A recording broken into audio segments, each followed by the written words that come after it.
स्वागत है आपका हमारे YouTube चैनल टारगेट एनसीईआरटी 2.1 पर। आज हम क्लास 12 मैथ के चैप्टर नंबर 6 से एक बेहद महत्वपूर्ण प्रश्न कवर करेंगे जो बार-बार एग्जाम में पूछा जाता है। इस प्रश्न को हम वेरी इंपॉर्टेंट प्रश्नों की कैटेगरी में रख सकते हैं। तो आइए पहले प्रश्न को अच्छी तरीके से समझ लेते हैं। प्रश्न में कहा गया है सिद्ध कीजिए कि किसी वृत्त के अंतर्गत महत्तम क्षेत्रफल वाला आयत एक वर्ग होता है। मतलब किसी भी दी गई त्रिज्या के वृत्त के अंतर्गत जितने भी आयत बनाए जा सकते हैं उन सभी आयतों में जो सबसे ज्यादा क्षेत्रफल वाला आयतन होगा, मैक्सिमम एरिया वाला जो आयत होगा वो आयत एक वर्ग होगा। ये हमें प्रूव करना है। तो सबसे पहले तो मैंने r त्रिज्या के वृत्त के अंतर्गत एक आयत लिया है ABCD जिसकी लंबाई को मैंने x और चौड़ाई को y माना है। तो सबसे पहले मुझे आयत ABCD के क्षेत्रफल को मैक्सिमाइज करना है और फिर इस आयत को एक वर्ग प्रूव करना है।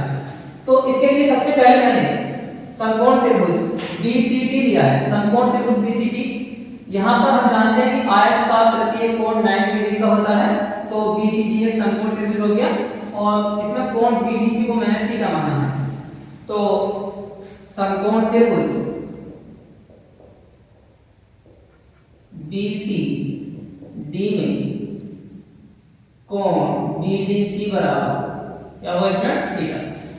हम जानते हैं कि थीटा के सामने वाली भुजा लंब और समकोण के सामने वाली भुजा कर्ण होती है। यहां से अगर sin थीटा लूं तो sin थीटा बराबर आया लंब बटे कर्ण। लंब हमारा क्या है y और कर्ण क्या है 2r। तो y अपॉन 2r। यहां से अगर मैं y का मान निकालूं तो y बराबर 2r sin थीटा। इसको कंडीशन एक ले लेते हैं। तो लिया cos थीटा बराबर, तो cos थीटा बराबर आया हमारा आधार बटे कर्ण। आधार मेरा है x और कर्ण मेरा 2r। तो x अपॉन 2r। यहां से अगर मैं x का मान निकालूं स्टूडेंट्स तो x बराबर आया मेरा 2r cos थीटा। इसको मैं कंडीशन 2 मान लेता हूं। अब मैंने अब तक हमने आयत की लंबाई और चौड़ाई दोनों को त्रिज्या r के पदों में व्यक्त कर लिया है। अब हम इसका क्षेत्रफल निकालेंगे। तो क्षेत्रफल a बराबर क्या हो जाएगा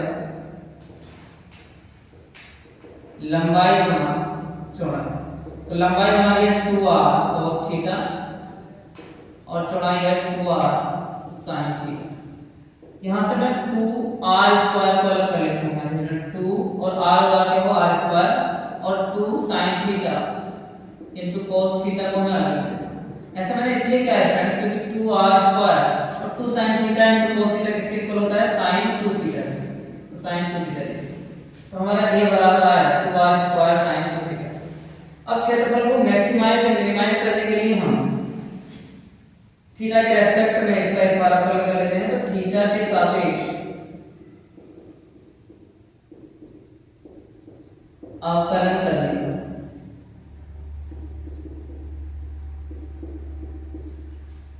तो dA अपॉन d थीटा बराबर आया हमारा 2r स्क्वायर से और sin 2 थीटा का हुआ cos 2 थीटा और 2 थीटा का फिर से करेंगे। तो आप सोच रहे हैं सर आपने r स्क्वायर का अवकलन क्यों नहीं किया?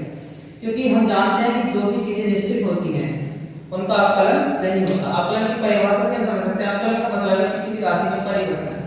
अब जब हमें कह दिया कि यहाँ पर जो दिया गया वृत्त है उसकी त्रिज्या निश्चित है, कोई भी निश्चित त्रिज्या का वृत्त दिया गया है, त्रिज्या परिवर्तनशील नहीं है, इसका अवकलन नहीं होगा। तो हमारा dA अपॉन d थीटा आया 2 दूनी 4 r स्क्वायर cos 2 थीटा। अब हम इसको मैक्सिमाइज और मिनिमाइज करने के लिए इसका पुनः अवकलन कर लेते हैं। तो पुनः थीटा के सापेक्ष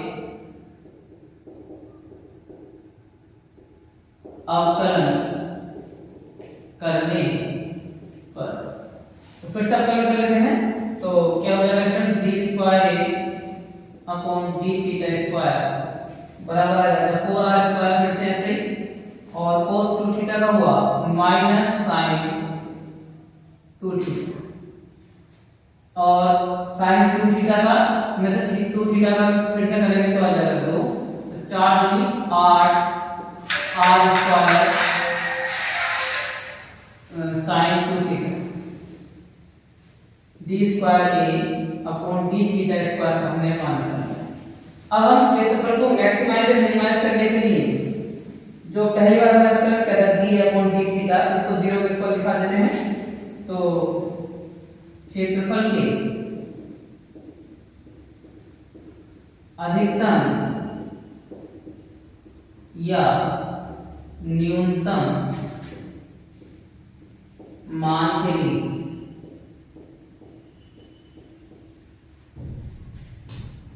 d/d थीटा बराबर, तो क्या था हमारा d/d theta 4r² cos 2 theta बराबर 0। तो यहां से cos 2 थीटा बराबर क्या आ जाएगा फ्रेंड्स 0, क्योंकि मैं r को 0 के इक्वल नहीं लिख सकता, r is not equal to 0, क्योंकि त्रिज्या कुछ ना कुछ तो होगी। तो cos 2 थीटा बराबर 0, तो cos में 0 किसका मान होता है cos 90, तो cos पाई बाई 2, यहां से 2 थीटा का मान निकालो तो 2 थीटा बराबर आया पाई बटा 2, यहां से थीटा बराबर आ जाता है पाई बटे 4।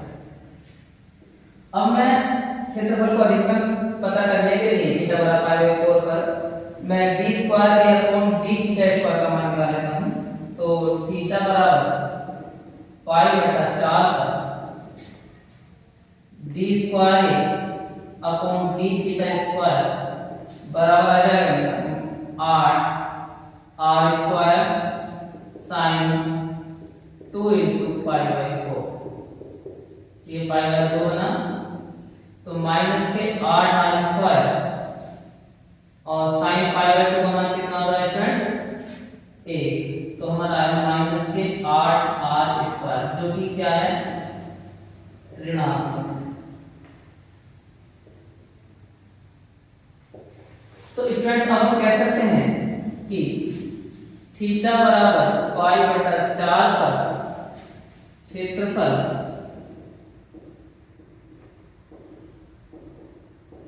अधिकतम है, यानी थीटा बराबर पाई बटा 4 होगा तो क्षेत्रफल क्या होगा अधिकतम होगा।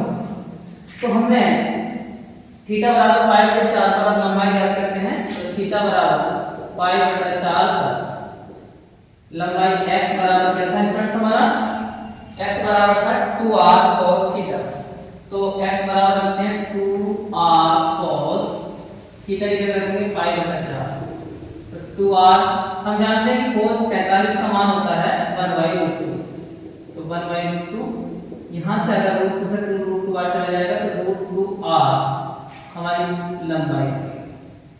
अगर हम चौड़ाई निकालें तो थीटा बराबर पाई बटे 4 पर y बराबर है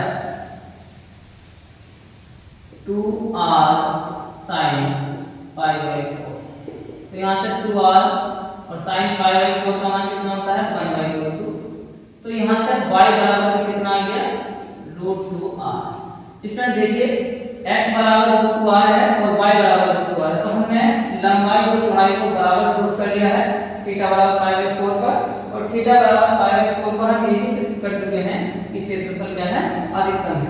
इस प्रकार हमारे प्रश्न की रिक्वायरमेंट थी कि सिद्ध कीजिए किसी दर के अंतर्गत क्षेत्रफल वाला आयत एक बार होता है। तो सबसे पहले मैंने क्षेत्रफल को मैक्सिमाइज कर लिया है थीटा बराबर पाई बाई 4 पर, और क्या हुआ फ्रेंड्स लंबाई और चौड़ाई को हम बराबर प्रूव करते हैं।